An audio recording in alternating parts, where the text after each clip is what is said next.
Welcome to the next frontier where imagination, innovation, technology, and new ideas come together to radically revolutionize your quality of life and to change the world around us for the better.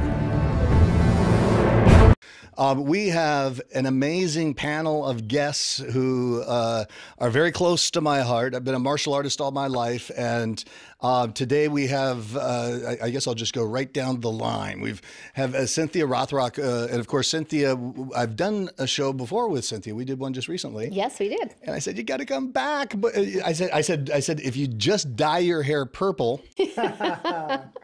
we'll have you back on the show. That way I wanted to be on so bad. I did. I went out. She did whatever it takes. She's no, that's not true.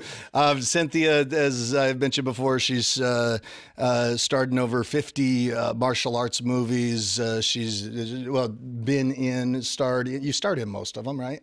Yeah, starred or co-starred. Or co-starred, we can say that. The first one being with Michelle Yeoh in Yes, Madam, back in the day. And she, of course, is from Crouching, I'm going to say it wrong Tiger, again. Hidden Dragon. The Tiger crouches, the dragon hides. Okay. I get it wrong. I mix it up every time. Five times world karate champion and forms and weapons master. And maybe today we'll get her to kick me in the head. I would love that because she kicks everybody in the head and she's got all these shots. I would love, actually, if you guys could both kick me in the head, it would be really great. But not really. Don't really hit me. And we've got Mr. James Wilson. James, and so we've got the both of you, the Wilson brothers, coming in together. And James and Don the Dragon Wilson. Now, James, you guys are brothers, and you were Don's first instructor? I was his first Sifu, yes. His first Sifu, and your brother, your father, Jim Wilson, was also a martial arts instructor. Is that? Oh, he wasn't. Okay. This is where I got mixed up because I'm looking when I was redoing all my research. I'm like, wait a second, how can he be coming because it doesn't look like he. Okay, so you were his first Sifu in what art was that? Pai Lam Kung Fu. Pai Lam Kung Fu, okay. Which Cynthia also. Which is funny because that was my first Kung Fu style, was Pai Lam Kung Fu, and it's a very obscure system that not that many people know much about. Oh, that's and interesting. It was crazy, you know, we both said, yeah, we both did Pai Lam because he probably knows unless, you know, you're in that city where they teach Pai Lam, which is like maybe a couple of them. There were only a few cities. Yeah, there's only a few cities that nobody ever heard that style before. And it was I actually, we have many different coincidences with me and Cynthia. Okay. All coincidences. Okay. The dragon, she knows the Lady Dragon. Yeah. We'll find out about that. My nickname was the Dragon. She's the Lady Dragon. And we did White Dragon Kung Fu. You're the Dragon, and Ron Van Cleef is the Black Dragon. And he was the partner of my old instructor, Owen Watson, and they created Chinese Goju together, so there's a dragon connection somewhere in there. And James, now, and you play a really important role in our discussion here today, because when Cynthia came on before, when she came on the show, we talked about, and on the Next Frontier, we like to talk about how technology and innovation and imagination is changing the way we live, giving us more opportunities, making things easier than ever before. And I know the film industry's changed quite a bit, but the movie that you guys have just, you've completed it now? It's just completed. Okay, so are you still a little post-production, or is it? We may make a few tweaks. Yeah, but it's done. That's fantastic. And this is not your first film, is it? It is. It is. So this is. But it was your brainchild. It was. Yeah. Yeah. Okay, so this. Here we've got the brains and the bronze on either. No, and you're the bronze too. What am I talking about? No, I'd be the brawn. That was the beauty. The brawn, the brains, the beauty. The brains, the thug. And the thug. Yes, we got a thug on the end. And that's Don, the Dragon Wilson, brother of James, and also first student of James. This is going to be an interesting conversation. I'm really looking forward to seeing where we go with this. And Don is very shy, so we may have to work at pulling a little bit of Don out here. But so Don is, at the time, undisputed world kickboxing champion? No, to give you my in a nutshell, Yeah. I fought for 28 years. Yeah. I won 11 world titles in different weight divisions and different associations.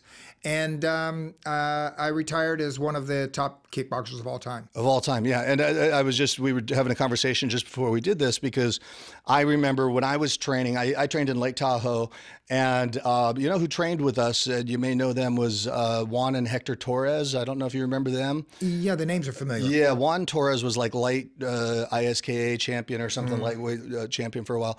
And so they would train at our dojo. And then we had Dennis Alexio came in, and he was, I just remember, actually, I wasn't, we got to tell the story correctly. I wasn't the one holding the pads. It was a friend of mine that was holding the pads. But when I saw that spinning back kick that he had and he sent him across the room, I thought, man, this guy is tough. And I'm reading over your bio, and I knew who you were because you know, you've done, how many films did you say? I've acted in, I guess, over 40 films. In over But 40 I films. starred in 30. Starred in 30, acted in 40. You only starred in 30 films. Cynthia, you said we had a real player here. Well, I also want, these were Hollywood films too now, because, you know, Jackie Chan has starred in more films total, but as far as Hollywood films, I'm the Asian American that has started probably most of the most films. Yeah, you broke the, because we're not talking about all B-level type films. You broke into a category that... Well, I've been in, I was in Batman Forever, so I've gotten a little taste of the studio releases, but really I have not yet starred in a studio film. Okay. But So I need to know, when you were in Batman, do you think you could have taken Batman really? Because it was a film. They were mocking things down. Could you have taken him? Well, it was Val Kilmer. Okay. Oh, Nothing against Val you Kilmer, did take him. but, you gave him the death touch. but That's actually, why he looks the way he does now. My the fight scene was with Chris O'Donnell. Oh no, sorry, and I apologize, Val Kilmer. I don't mean that. Yeah.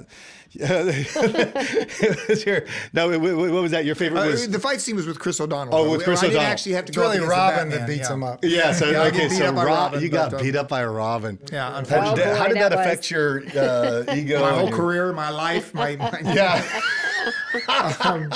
Well, you know, I was happy to just be involved in it. It was the highest grossing course. film that year. And Joel Schumacher personally asked me to come into his office and talk to him about appearing in his film. And he had watched a couple of my films and just thought he would add a little martial arts to That's the Batman fantastic. franchise. And yeah, I was happy to take part in it. I had fun. I had a lot Yeah, of fun. oh no, I bet that's to be in a film like that is very, very cool. Now, and we're here to talk about your film that you guys have all now put together, which is The Martial Arts Kid, and you know, Can I give you the please genesis do, of it? please do. Because you know the concept actually began with me, Yeah, that's okay. and then I mentioned it to Don, and Don said that's a difficult thing to do. That particular So style Don movie. put the limitations on it, and you said BS. Pretty much, and then I went and spoke to someone who's a friend of both Don and I, who's a director and a writer. Okay. And I talked to him about writing it. He liked it, so he Okay. wrote it. And then once the story kind of came together, then I talked to Cynthia, and Cynthia loved the idea immediately. And then when we went back to Don, you know, and Don knew it was going to happen anyway, Right. you know, that I was So- going to try to proceed, then he came on board completely. So what we had in a nutshell. So then you had let me break this down just a little more, because I think this is such an important part of the process of creation, and you guys have this thing that you're bringing out that to me I look at as being revolutionary, and the reason why I say that is because Kickstarter played a major role in the funding of the film, and It did. And the world today is changing, where people can make their dreams happen faster than ever before in ways that are new. You see people becoming stars on YouTube. You see people creating their own YouTube channels and making $300,000 a year off of advertising that people are, that you just click on and say, yes, monetize my stuff, and they'll throw ads on your clips. And it's just amazing to me how, you know, people are writing their own playbook. But here we have two, you know, I don't think there's anybody that's done, and you and I had this conversation before, and I accidentally said that I thought Steven Seagal might have done more martial arts movies, and I got corrected very, very quickly. Nowhere near. Yeah, Cynthia just about just about laid me out when I said that. She said, "Who, that punk?" And no, that's a joke, Stephen. That's a joke. Yeah, don't challenge people on their radio. No, but so we've got two people that have started movies for a long time, and here you come along with this idea. And where did the idea come from for you? Well, you know, it really came from loving movies and being a martial artist, and taking the one that we kind of everybody loves, which is Karate Kid. Yeah, yeah. And seeing as a that. martial artist and seeing the faults in it. Okay. But the So you saw the faults. What were the faults in the Karate well, Kid? you know, that you saw? for martial artists, because Yeah. we loved the movie. Yeah, as I martial remember. I artists. was probably 14 years old going. We all went together. But if everybody kind of remembers, Mr. Miyagi is a guy who Wash drinks. on, wash off. He drinks. Oh yeah, he's getting He's drunk. also a guy who is a hermit, a loner, dysfunctional with big problems of his own. He needs the kid probably more than the kid. Sounds like I need a kid like that. And that's that's not realistic. It's not a guy you would send your kids or want your kid to take lessons from. Right. No, I hear what you're saying. So he's got all these personal defects that are getting so in the in our way. movie, Yeah. there's an actual dojo. Yeah. You know, Real it's school. run by Don and Cynthia. Yeah. Who are husband and wife. They're a fully functional family with a daughter. You know, they're good role model, good example, more like real life. Yeah. You know. Got it. And the martial arts they teach, of course, is not. We actually poke a little fun. It's not wax on, wax off, or it's not hang the like- coat, take the coat off.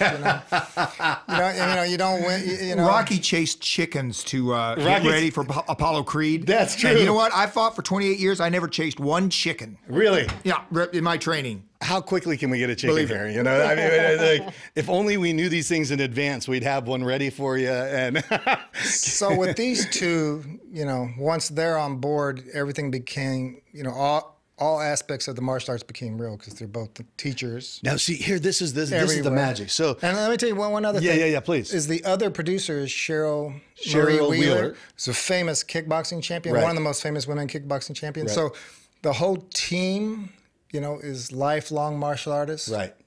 So everything, you know, the pressure was on to make the movie. You felt the pressure?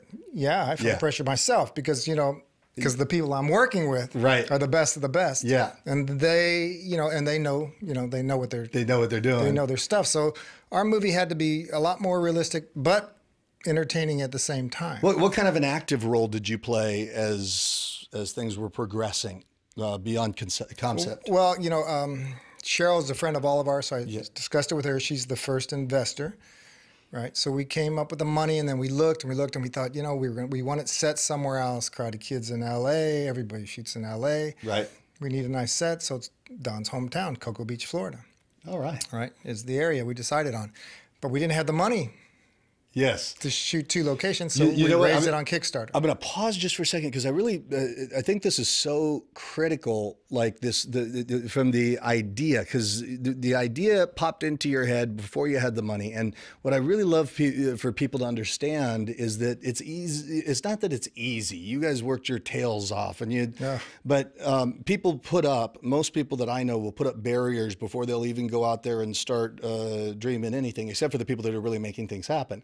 So they'll say, you know, I'm not going to do this because I don't have the money, or I'm not going to do this because I don't have the idea. I'm not going to do this because I don't have the people. I don't have the contacts. I don't have this. I don't have that.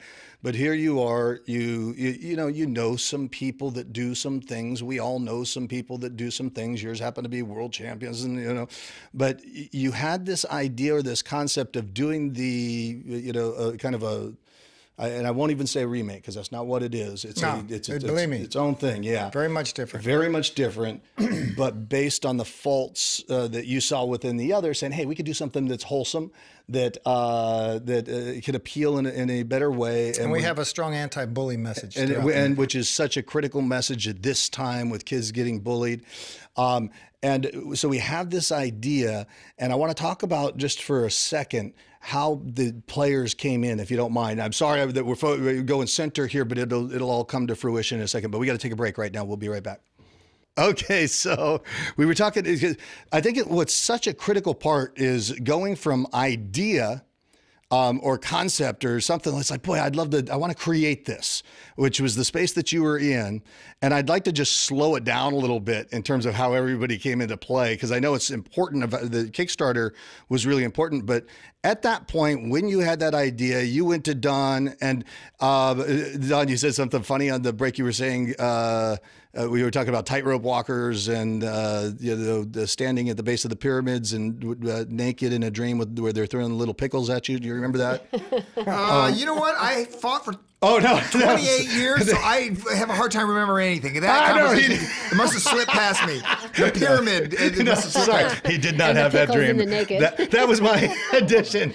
No, but you were saying something about how important it is. Well, you got to believe you can do something before it's actually going to happen. You got to. I mean, it starts with that. I mean, you got to have the belief. Then, of course, you have to do all the work it takes. I mean, like I said before, Confucius. This is Confucius saying, not my saying. The man who believes he can and the man who believes he can't. They're both probably right. Yeah, but tell the tightrope walking story. Well, a tightrope walking story is to walk across a tightrope. All you got to do is put one foot in front of the other. They have a big pole. The balance of it's not very impressive. If you're a foot off the ground, it's nothing you would want to watch, right? Right. But when they put it 1,000 feet up in the air, all of a sudden we're all just shocked that they can even do it. And basically they say it's because they don't concentrate on the negative. They just put one foot in front of the other. And accomplishing any task is similar to that. You know, people ask me what was my game plan when I became a kickboxer. Yeah. And I said, I'm going to win all my fights. That was my plan. Now, that didn't happen. I didn't win them all, but I won enough to win 11 world titles. So it wasn't like I had some very complex scheme that I knew something everybody didn't. I just said, no, I'm going to win all my fights. So a simple plan is easier to follow, I think. That's my buddy Bob Proctor. He says, if you're going to climb an ice wall, you don't go, sit down and try to figure it out. He says you take your pick, you stick it wherever you can. Then you put your hand wherever you can, then you put your foot. And so when we go back to the inception of this idea, you have this concept and you bring it to Don, who was the first person you approached with it. Right. And your reaction was lukewarm or nothing. Negative. So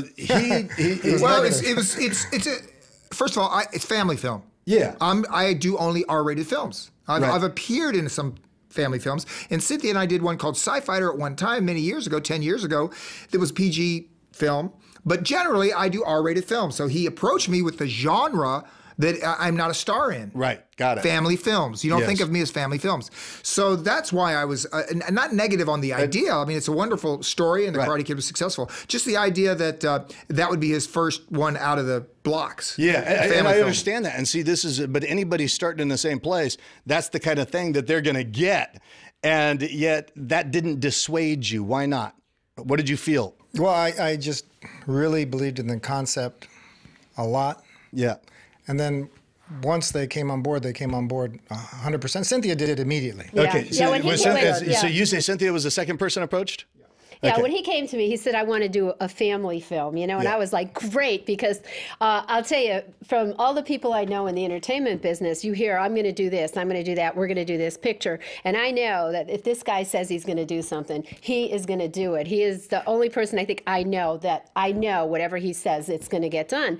And the thing about James that I love is that he is so out of the box, right? Like, I think, Don, you were saying, no, you got to do an action picture. You got to follow the formula. I told him, I do the cookie cutter kind of idea. Why? Because it works. And I I'm like James. I'm like, no, let's do something different, because then it's like everything else, Right. And the whole process away of people will say to James, oh yeah, don't do that. That's not going to work, or this isn't going to, and he just like stuck to his guns, and said, and eventually it worked. And it's like believing that, your idea is right. And that's what I think you have to do. Because if you go and say, well, maybe I'm going to go back and do this because it works, then it doesn't differentiate it from anything else. Robs the artistry, and you're taking a chance. But I think that's what life is about, taking chances. And that's how you're going to excel. So James, I really do want to know, how did you feel when he shot it down at first? Well, honestly, I felt like, he'll come along. He'll come along. Okay, see, there you go. It's like, and I know Don, he's going to back me up in anything I do. Anyway. Yeah, okay. So he'll stick his neck out for me. Otherwise. Right. Yeah. So the next thing I did was, is the guy I worked with is a writer that Don knows is a good writer. Yeah. Okay. This Michael so you said Baumgartner. you're going to start to build a team to give more credence to what it was that you were doing. So anyway, so Michael Baumgarten, you know, his initial reaction was, and he did this, which made Don very Now, nervous. I've heard of that. I've heard his name someplace before. What types of things? He's done quite a few other movies, but you know, he's martial arts types films. You know, low budget. No, Low budget. He's never done an action film ever. Yeah. That's the other thing that made Don nervous because he's the director. Wow. Okay. But well, his last film, he had 2 writer. Academy Award-winning actors in it. 3. The last film that the other one was nominated, but he didn't win the Academy Award. But he had one nominated for Academy Award, 2 Academy Award winners, and they were the stars of his movie just before ours. So I had confidence that his writing. He knew what he was doing. And see, this is the magical part for me of the creation process. You get this idea, it gets shot down at first. That shooting down is actually a good thing because it tells you what holes you got to fill in order to bring up the level of confidence. And then you go out, you bring in somebody that's got this experience that is going to make it more credible as a project. What happened next, right after that? So then, of course, Cheryl's on board. So now did you approach Cheryl before, or no? You approached Sin next, right? So and after those 2 and Michael, then I talked to Cheryl, and Cheryl said, "Anything you want to do." And Don's watching. He's like, "Okay, this is going to happen." And she also loved the idea that it was martial arts and family because that's her thing. That's beautiful. Now, just a question, just curious. Do you still teach martial arts, or? I haven't, no, for you a long time. For a little while. Okay, and but these 2 teach all over the world. Yeah, they're doing a lot of seminars. He's going to Turkey like next week to teach a seminar. You said he's Istanbul. Turkey? He's going to Turkey. Oh, he's going to Turkey. Istanbul. Don's a Turkey? Well, you know what? I'm a Turkey, and I'm going to Istanbul. Have you been there before? Yeah, several times. I love it. So it's a very fun city for me. Do you eat the Turkish delight?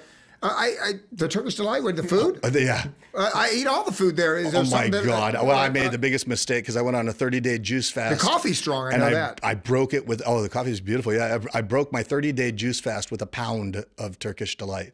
I don't know. What is that? Is that candy? Oh, yeah. Oh my God, it's heavenly. Yeah. If you see it in the bazaars, just don't eat a pound. Only eat a couple pieces. Yeah. So, so they're doing seminars all over the place. This is. That's another thing I'd like to mention real quick. Yeah. Is that Cynthia wasn't just weapons and forms champion for 5 years. She was the only undefeated. Weapons and form champion for 5 years. It's never been replicated since. Well, here's the thing that's a misconception because some people will go, well, I've been 7 times champion. And it was like my goal, like Don said, I didn't want to lose. So for 5 years, I wanted to be number 1. And this didn't entail just competing 5 different times. Right. I competed maybe 30 times a year. So you're looking at like 30 times 5. I've never lost from that time. And then at 5 years, that was my goal to retire undefeated because I thought nobody could ever beat that record. Right? Exactly. And it just drove me to train harder, like to go to Hong Kong, to go to China, to go to Taiwan, just to train because I knew everybody was gunning for me and it would have been easy for me to lose. So it was really like a big stress. But I said, like Don said, you train like I did for those 5 years. I didn't do anything but martial arts. That was it, martial arts. And at some point, somebody's going to come up along the way. So there's always a time to step down and become the master. That's like Hickson Gracie. If you get those Hickson, when I was married for a year, so obviously I was really good at it. But I got married in Brazil, and Hickson was my best man at my wedding. And, he fought, and, the claim is that there's 400 undefeated fights he had fought.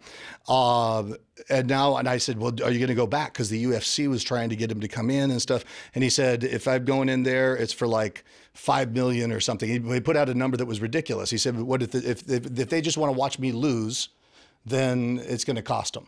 I'm not going to go in there to get, I have a perfect record. I'm going to stay with my perfect record because at some point, the champion has to step into the role of the master, and there's a life transition. I think that probably everybody's gone through.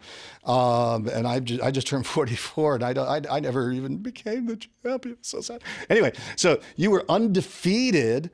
And I think that's a huge thing. In fact, I think I probably saw you. Did you ever compete at the Caesars Tahoe tournaments? Probably. I competed everywhere. I was like, every weekend I was doing it. Yeah, because I probably watched you when I was there. I probably was in some of those same tournaments, not fighting anybody as tough as you, but kids my age that, you know. And the thing about Don's record, Yeah. that some people don't know is he's in the Guinness Book of World Records because those 11 titles are with actual legitimate worldwide organizations. These weren't not like little local. Well, there are also many different rules because, you know, in the martial arts, you can fight the Muay Thai, which I fought in Bangkok, I fought in Thailand. You can fight what they call full contact, only above the waist, or like with Alexio, World Kickboxing Association, with leg kicks. And yeah, it was different weight divisions, different associations. Boy, that's tough. That sounds tough too, because you got to change your game for everyone. Yeah, And that's. I was Fighter of the Year one year because I fought one of each. The year I fought Alexio, I fought the WKA fight, and then a PKA style fight, and then Muay Thai. And those are the three Separate rules. Yeah. separate rule systems. And you know, anybody who has played chess knows if you change one player, you've changed the whole game. You changed the whole game. Right. Yeah. It was a difficult thing. I had to train specifically for those sets of rules 3 different times that year. And yeah, Black Belt Magazine called me Fighter of the Year because of that. I did That read year, about that, too. 1984. So that was my prime. So you So were, I had both dragons. Yeah, That you had the helps. dragons, right? And so you're courting the dragons, and they're close to you, and that's fine. I think everybody, you know, wherever somebody is in their life, they always have resources that are close. People discount the resources that they have around them. Or 2 steps away or 3 steps away. And so here you are, and you've got this idea. You begin to add credibility to the idea by assembling a team. You get a great writer on board with a track record. You get Cynthia on board with a track record. You get Cheryl on board with a track record. Cheryl, She's a famous stunt woman. famous stunt woman. She's been in films, kickboxer. She owns a nutrition company. Owns a nutrition company, and she put money into the film too, didn't she? So Yeah, she's our first and biggest investor. and biggest investor. And I don't know if we can say how much or not. That's it's not really relevant to me. No. You know, they did you guys see the latest Jennifer Lopez movie? I think they did it with a budget of $2 million. This latest one is the Boy Next Door. $2 million range, and it's got I think it's going to do huge results. And I think I mentioned to Cynthia before, my friend Scott Bednick was one of the co-founders of Legendary Pictures. He raised $600 million to launch Legendary Pictures, and now they're doing a lot more private fundraising of films, where in the past it was like the major studios were going out and doing the funding. They're doing a lot more private, so they're actually going and making investor pitches and stuff. And he said for traditional investors, it's because films can be so hit or miss, they really understand having a portfolio of films, knowing that some are going to be misses and some are going to be hits. Right. But if you can do smaller dollar, smaller budget films, which, you know, if you take this $2 million one that they just did over here with Jennifer Lopez, there is a market for these films. And I think one should not discount the film based upon the budget of the film, because there's some of those big budget films that sink.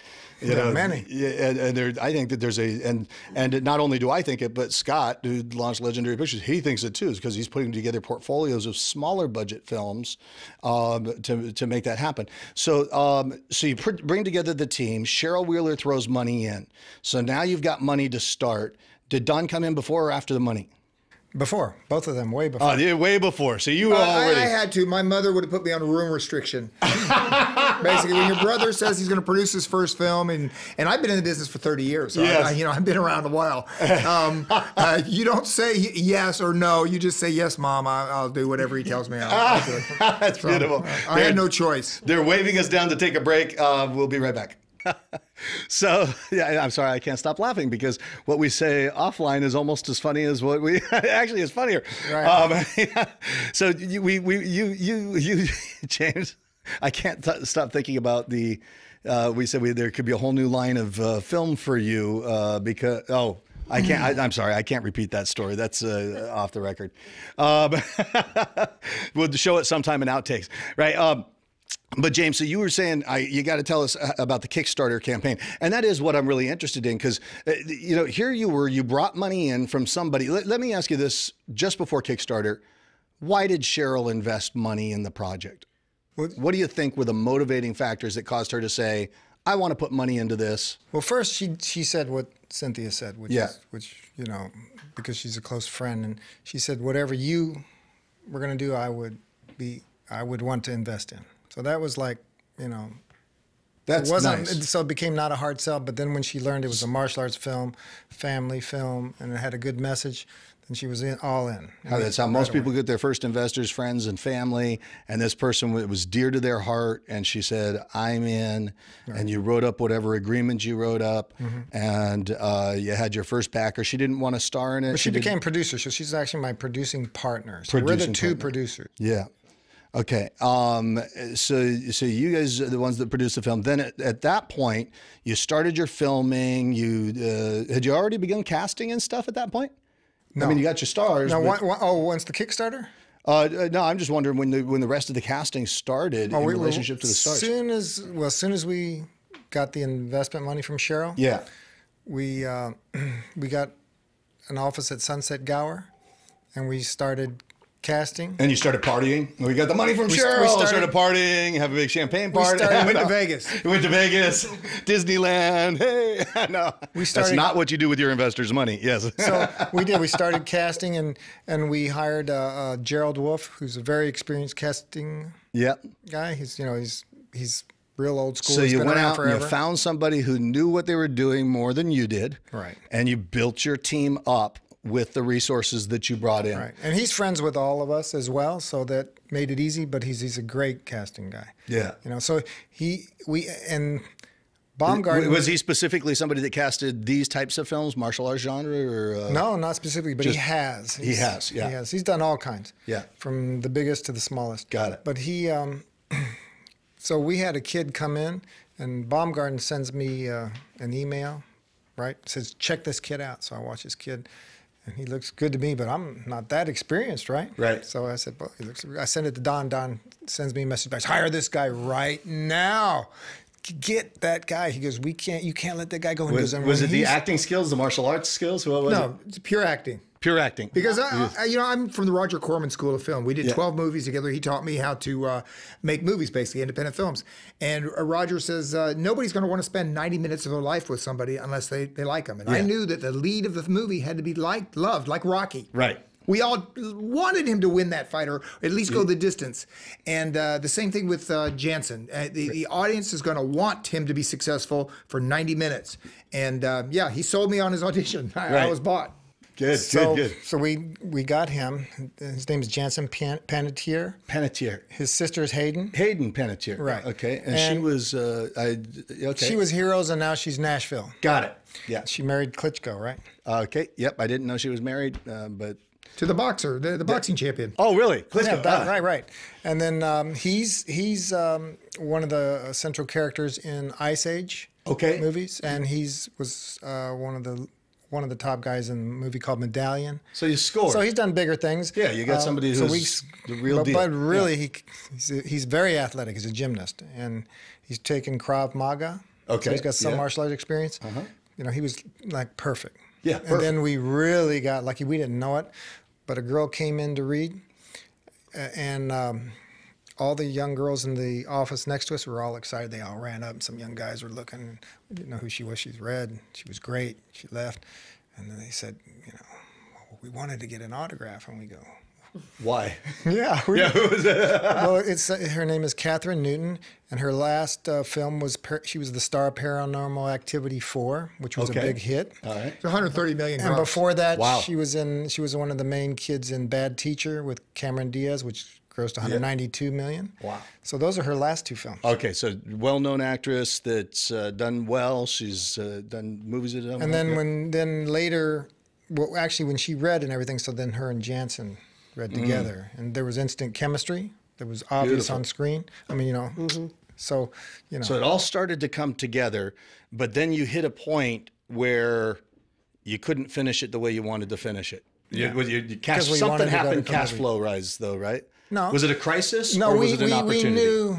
We knew that if we were going to go on location, right? Yeah. If we were going all the way across country with crew and cast. So you could have done it without it? Now we needed that. We usually needed fake extra it here in LA. You know how we do it. Yeah. We shoot. You get some stock footage of Yeah, Cocoa Beach, and Florida. here's the last 30 seconds You of see Cocoa Beach, Florida, and you could even computerize, put people in and out of scenes. But he didn't want to do it that way. After, right? Yeah, he wanted to go to the location. That was where the money. There was a lot of argument about that. So what portion of the film did you have done by this point?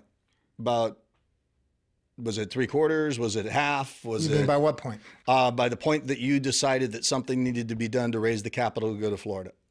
Well, we actually decided that early on. Oh, you did? Yeah, we decided we wanted to do that. We made the decision to do that. But didn't fit I in the budget. announced we were going to do a Kickstarter. Don says, again, no. Oh, I'm positive. Other producers, You'll never reach the goal. That's other too producers much. that I talked to all felt that no money was going to come in. And I get that too, because You're going to go to Kickstarter, yeah, right? And because had they believed it, they would have done it with other movies that I did for them. They're producers I'd worked with in the past, exactly. And they thought, oh, my brother's inexperienced. He doesn't realize he's going to waste his time with this Kickstarter thing. And that's exactly, and quite frankly, that's what most rational-minded people would do because it hadn't become the thing yet. If it's an untested, untried. The reason why Don came on board at the beginning was because all of a sudden you had these people with track records, and now you announce the method you're going to do it with no track record, and so it's clear why there would be less certainty in it. But you said, okay, I'm going to do it, and it worked. Yeah, and if you didn't do it, we wouldn't have shot in Florida. Which how much? How much to did that add to the film? Tremendous. That makes it look much bigger budget. Look, you want to emulate with the studio. Would Spielberg do fake exteriors and things and shoot it all in LA? No. If he was going to do a movie like this, he'd go right to that small town. Right. And I told my brother in the beginning, I said, try to do what the big guys do because we're going to compete with them. We're making 90 minutes of entertainment that is competing with their 90 minutes. Their average budget, $60 million. Ours, a little less than that. Wow. Just a little. Just a little. So you say we're going to do this Kickstarter campaign. And had you ever done a Kickstarter campaign before? What was your first step? Who do you approach? I asked the advice of a person named Graham Elwood because I knew he had done a successful Kickstarter. He had done a successful. Do you have any idea how much he raised or what kind of success he had? He actually had I think he raised like 100. He asked for 110. He raised like 128,000. Okay, so he raised some significant capital to do something that was it non-related? It's called it's non-related. It's not a film at all. It's it's a festival that's huge now. Really? Out here in LA, yeah. It's a comedy. How cool is that? Festival. Huh. And he has a podcast though that's real popular, and he got all these other comics to help support him. Okay. So but he pointed me at a guy named Keith Blomberg. Mm-hmm.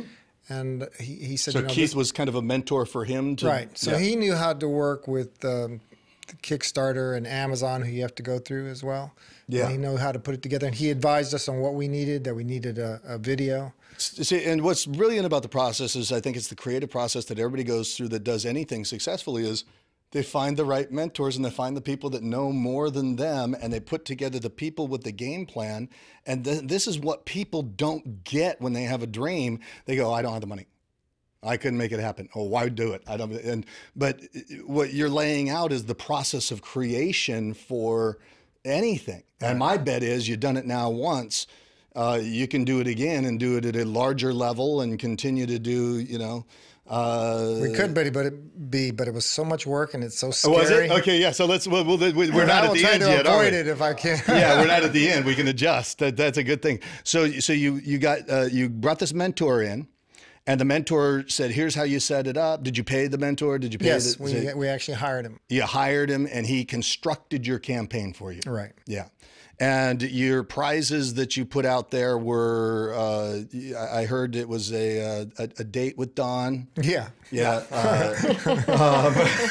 Only for the guys. And I saw it on there. It's like with Don till dawn, and I don't know what that means. Well, I think Alexio bought it, and he's going to turn it into the rematch. Okay. That's his game plan. Yeah, Alexio, your buddy. and then he became Don the drag queen. Don the drag queen Wilson. Oh my God. You're gonna start rumors, Cynthia. You don't start rumors. I can tell he didn't like that. Well, Richard Branson would have done it, and it would have brought him plenty of publicity. And you never know. You could do so now things are. You went out there, you did your filming, you wrapped it. You've got in post production, you got a few little things that are happening inside. I want to make one other comment about the Kickstarter, and that's please do. That's that it would have been impossible without these two. Yeah. And why would it have been impossible? Because most of the people who contributed because they were fans of these two. Right. So it was fans, it was supporters, people that wanted to, but you put together packages of various donation levels, which if they donated, they got that package, including movie posters, signed T-shirts, pictures. I think there was one other major motivation for donors was that there's a very strong anti-bullying theme in the movie, and we've actually associated with anti-bullying nonprofit organizations. Right. And that is a major problem in this country. I didn't realize that 160,000 children stay home every day because of bullying in America. 160,000. Yeah. And that's I used to run away from school. So some days I used to sit in the forest. Remember, I was just shy, but I got picked on when I was a kid. I think I think everybody has. Yeah. I think it's just been escalated though, because I think it's a little more damaging to the kids. Well, now they have guns. They're coming in with weapons. They're gang-related things too going on. Yeah. We actually pulled something else off that. It's not that we pulled it off, but we actually got approached by an anti-bullying group out of New Jersey. That's pretty big, and they're called We're Kicking It, so it kind of fits. And they actually fell in love with the idea, and then loved what they read, and then loved the cast, and then actually offered us money to be associated and to help promote us. We're Kicking It. That's an anti-bullying. It's a nonprofit anti-bullying charity, and they actually put money in our film. And once we crossed the Kickstarter, we actually made a donation to them, much smaller than the amount they gave us, though. Right. Because we needed it to make the film. Sure. But once we went, over our goal. And they did it because it was championing the cause of non-bullying. And when you said that, I got a flash in my mind, and I know you had mentioned Chuck Norris earlier, and I don't even remember what we were talking about. He came over to your room and said something. I've been friends with him since the 70s, late 70s. Yeah, and how did that conversation come up? Because of his fight when he was sick and he to take him to dinner. We were talking about the specific fight that we've been talking about all afternoon with Alexio, because that's the one that impressed me. Because what's his name? What is the guy? Okay, yeah. But we're giving him more press time than anybody. You martial artists are so competitive. But no, Chuck's been a supporter of mine for many years. Right, great guy, great guy. And he was saying, don't go fight being sick. Is that what it was? No. He was just wanting to take me out to dinner the night before the fight. He didn't realize I was sick till he came to my room. Yeah. Okay, that was it. And basically, it was just that people asked me how sick was I on that fight, and I had to say no to Chuck Norris. So Chuck did come back to your room, and you did have to say no to him. Yes, I said no to there's dinner. Another line of films Didn't for you say right before your fight, though, you were like in the bathroom? And you were like, didn't you say No. I saw him at another event, but I don't want to discuss that. Oh, that was a different event. That was actually. Okay, hold on. My producer's going, stop this conversation right now. Anyway, but the reason why I brought it up was because of his it was the drug campaign. Kick drugs out of America. Kick drugs out of America. So those two weren't related at all. The bullying thing and the kick. I'm just curious, just totally off subject, but how's that doing with Chuck? Is he still running that? He is. I'm sure these organizations. It's in Texas. Schools. It's mainly in Texas. Yeah. It's in Texas. Okay. Yeah. It appears we have to take our final break. Here we go. Let's go. Let's take it. So we were talking about the kickstarting campaign, and we were talking about the anti-bullying message. Maybe we can go deeper into that. So there's something that I learned through it's literature that was given to me by these groups. And one of the statistics is that 70% of a bullying incident will be stopped immediately if one person, like the bystanders that are around, one person steps in and says, hey, you shouldn't be doing that. Or if there's any support from another person, right? That's what they say. They say if any of the bystanders step in and tell the bully he shouldn't do it or stop, or if they offer any resistance, they say like 70% of these incidents will stop. And it's ridiculous because group psychology says, well, somebody else will do it, or it's a spectacle, let's watch. That's what they do. That's they don't interfere. Like, I don't want to get involved. Right. And that's wrong. That's one of the messages they want speakers to speak up against, is that the people standing around should just step in and stop the bully. Yeah, no, I totally hear you. I mean, I think I probably said it when we were off air, but I was bullied when I was a kid, and I remember there were days where I would skip school, and and part of it was I was just shy too. But I'd go hide in the forest, you know, and during lunch and recess, so I didn't have to talk to anybody. But I got bullied my fair share of times. I mean, that's why I got into the arts when I got into the arts. You know, it started when I was 12, I think, and the first time it stopped was when I was in high school, and I came in as a freshman, and the sophomore kid said, "Get in the trash can." He said, this was back in the 80s. Now I'm going to date myself. He said, "Or I'm going to thump your melon." You know what? I'm surprised at this, because by reading you, you don't look like a guy that would be bullied. I've seen a lot of guys look more like a victim than you. Yeah, well, seriously, but I mean, you must have had tough bullies where you grew up. He was a tough bully, and I was a little bit smaller, and I said, okay. And this was finally, I had been in martial arts for a little while. I had a green belt or something, and I was like, all right, start thumping. And he said, and then I paused him, and he's like, well, it's not just me. We're all going to do it. I said, go, let's do it. And he said, forget it. And we walked away, and that was it. What was your melon? That was not my melon. I think that was supposed to be my head. Oh, your head. Yeah, okay. The head. I was in a grocer. When you talked about a woman's melons, we're not talking about the head. I'm going to thump your melon. Well, it was a singular. That's it was a melon. different story, a different message. I don't even think we can do that. Okay. See, that's why he's only in R-rated films. Yeah, that's where they restrict me in R-rated. I'm restricted even on the radio. So this is the conversation Chuck was having in your room. No. Oh, no, it had nothing to do with that. Okay. So, no, but all seriousness here, because we're having fun. But the message of your film is a wholesome message. It's a family message, and it's a film that is that has the message of putting a stop to the bullying, which is such a big thing right now. We actually the central character that Jansen plays is a really troubled kid. He actually witnessed the death of his mother when he was young. His father had left him. He never knew him. Raised by his grandmother, not a very good neighborhood in Cleveland. He gets in trouble, so he's shipped to live with his aunt, who's Cynthia. And Cynthia's determined that they're going to help him. Don is actually... Well, the first thing I say is, I don't think this is going to work. That's actually one of my lines of dialogue. Always say that. See, I remember my dialogue years later. Yeah, that's the first thing I say. I meet the kid, I meet him, and I go to Cynthia. The first scene with me and Cynthia, I said, Cynthia, because her name is Cindy. I go, Cindy, this is not going to work. The naysayer, the dragon naysayer. Whoever you brought in to write the script had the characters down. They knew Don. They call that typecasting.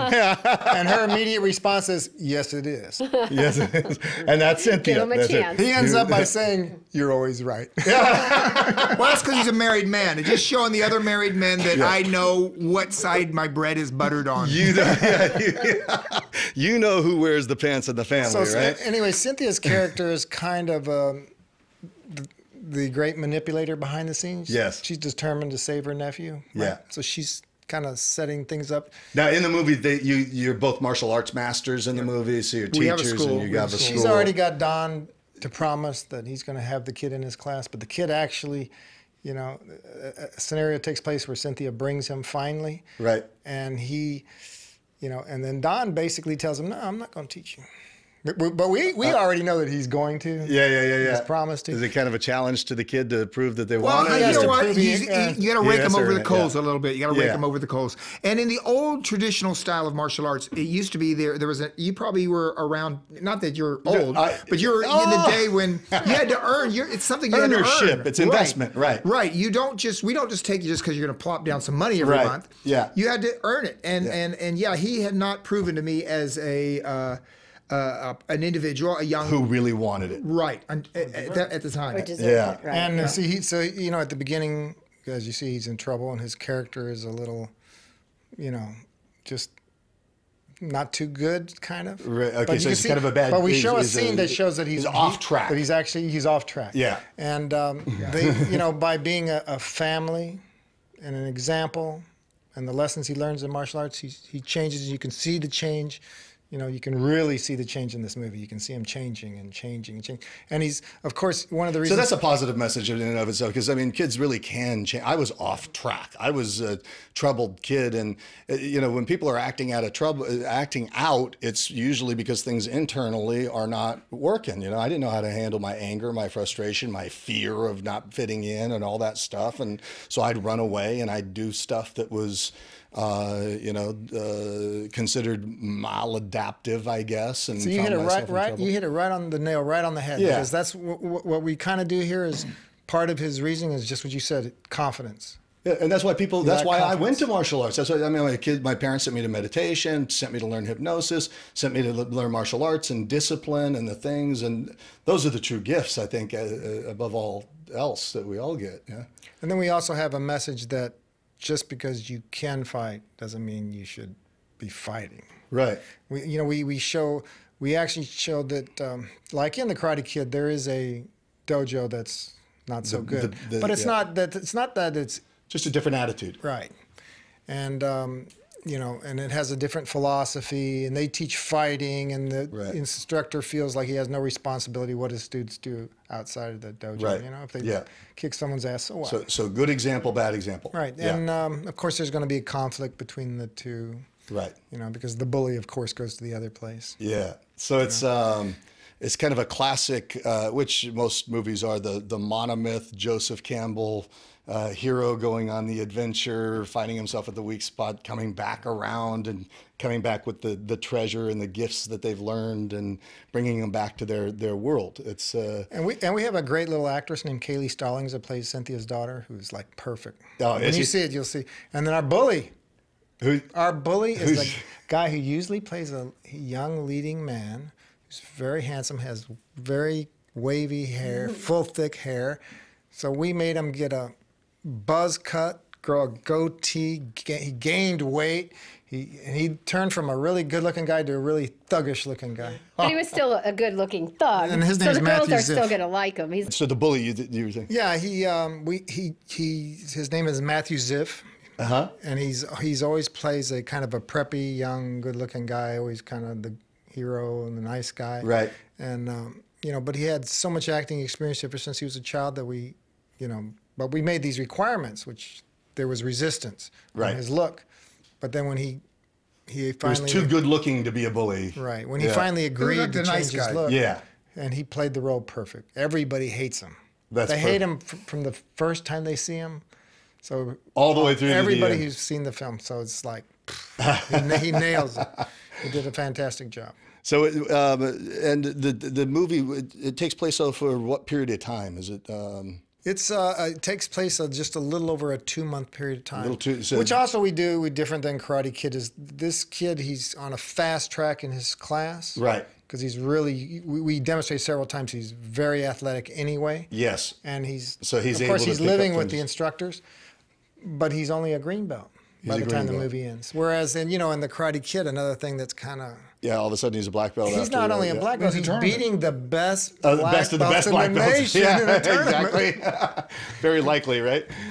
So, and is the bully a martial artist as well, or is the bully? Yeah, he's taken it from another school, which is called Dojo Extreme, which is a different philosophy than Don School. It's one where they only teach you how to fight, and they don't care about any other aspects. Not traditional martial arts. So there's no, they don't teach you about responsibility, honor, respect, the discipline, duty, all the traditional values. Yeah. None of that. It's just fight. Here's how you do it. Yeah. And now I'm just wondering, is there? And I'd like to mention, Yeah. And the instructor of that school, his name is T.J. Storm. Uh-huh. And he starred in a movie called Black Cobra, but he's also Godzilla.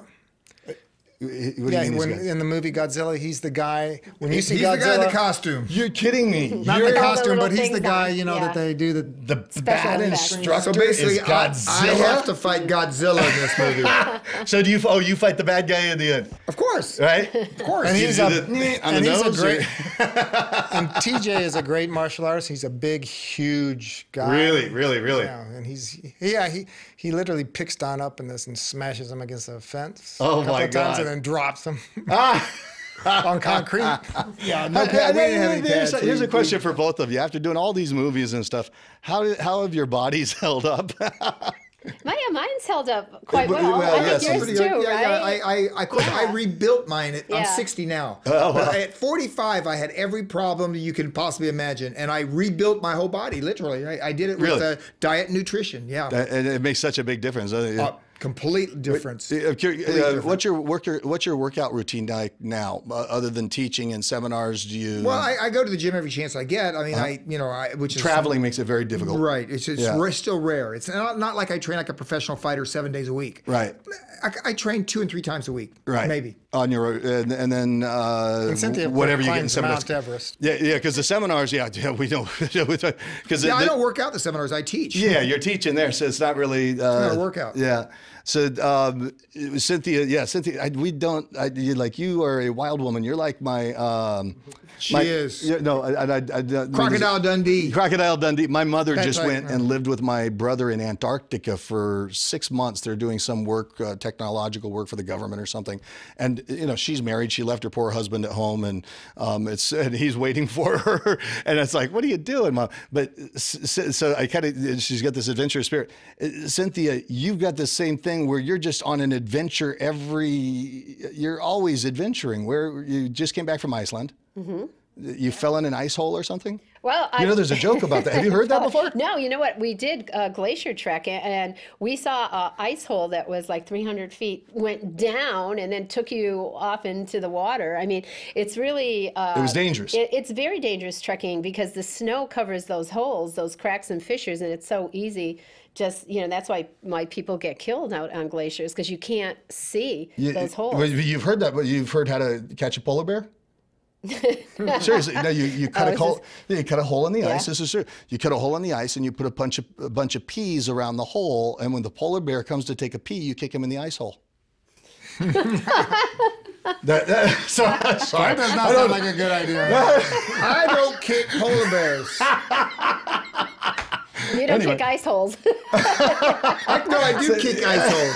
No, that's a different kind of hole you kick. Sorry, I mean, I heard. Yeah, okay. Anyway, so yeah, you're just on these adventure after adventure. I say you're going to the Amazon, you're going to Bali, and a lot of this stuff you just do for fun to keep. I love it. I have, I like to do physical things, I like to, canyon swing, rappel down waterfalls. I just like that because it's challenging for me, and I like being out in nature, and I like to, and now I even have it more because I want to do as much as I can, because, you figure maybe 20 years I'm not going to be able to do it. So now, I'm going to Ecuador and Galapagos in May to do another, adventure trip. And I think if I wasn't a martial artist, I'd love to be leading adventure people, or taking them, on these wild adventures. And why not be both? I mean, you're I mean, Now, of course, true. I stay in my hotel room, and they call it the Dragon Cave. I don't go anywhere. But because of Cynthia, we have to go to what Romania. Yeah. The guy's taking us to Count Dracula's. The castle. castle I because said of that's a her. I have to prerequisite. go. I am but I gotta so say, jealous. We were in Papua New Guinea, and I wanted to, trek, and I wanted to. She drags me out of my hotel So room. she's the Don, crouching let me tiger. tell you. You're the hidden dragon. Yes. Don went to That's the a good zoo. Don went to the zoo in Papua New Guinea. That's about Let me say it. one thing. That's about it. Wait, let me say one thing. There's something in our movie that actually Cynthia has never done before. What's that? And we our stunt and fight coordinator is James Liu. I don't know if you know him, I but do he's know, like yeah. about as big as you can get in Yeah, this yeah, industry. yeah. He does all the giant A movies. Yeah. But so him and Cynthia got together, and she wanted to do something that she had never done before. And we got to wrap this, so this So is going to be a final point. She does her scorpion kick, her dragon kick. Yes, how from she the does ground. it from behind. Yeah, my hands and knees. She's so on put the it that way. ground, and she does it. And she does it against Inga Van Arden, and it looks. If you haven't seen her scorpion kick, you will when you see the martial arts kid. I wish Yeah, you it guys. is in there. It is in there. So that's one of them, When's the release date? We don't have one yet. Okay, so we don't know yet, but when we do, 2015. We'll come back out and we're going to let you know. Guys, thank you so much for doing the show. It's been truly a pleasure, and I wish I could have talked to you all day long. Thank you. Thank you, Chris. Yeah, thank you. Thank you. Cheers. We'll see you on the next episode, and until then, love deeply, shine brightly, make every day an extraordinary adventure.